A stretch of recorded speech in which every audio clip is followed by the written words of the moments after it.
I always like to go through his checklist, 5, 6 questions here. Do we understand this business, circle of competence in our lane? Hmm. Yeah.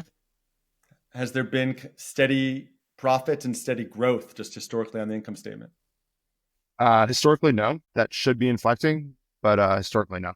Yeah, and we might not even see the EPS in the P&L because the D&A is Yeah, because appreciate. Yeah. maybe twice, 40 million versus 15, all the capex, and then taxes. We'll see how the NOLs play out. And then, is this a good business? Does it generate good returns with modest amounts of debt?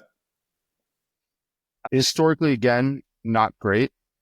I think the returns on invested capital going forward should be high teens, low 20%. So from that perspective, yes. And there are decent barriers to entry. It's a duopoly.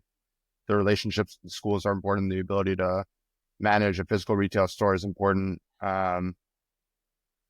So I think it's what was not a great business is getting better.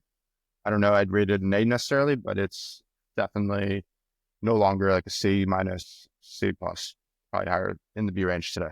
Yeah, so definitely some concern about all the school closures, right, in the future of how people get coursework and doing that direct in Yeah. long term. And then, is the management competent and trustworthy? With like CEO, I don't think necessarily is long enough of a track record. I think the chairman does though. Seems very successful from an investing perspective. Management themselves, not enough track record. I think the board, yes though.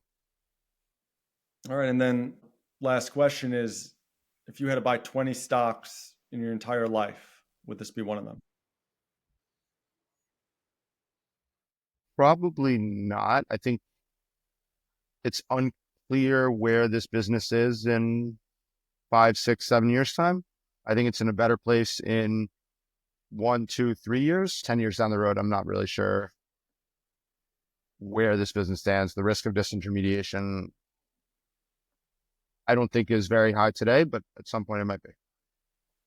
All right.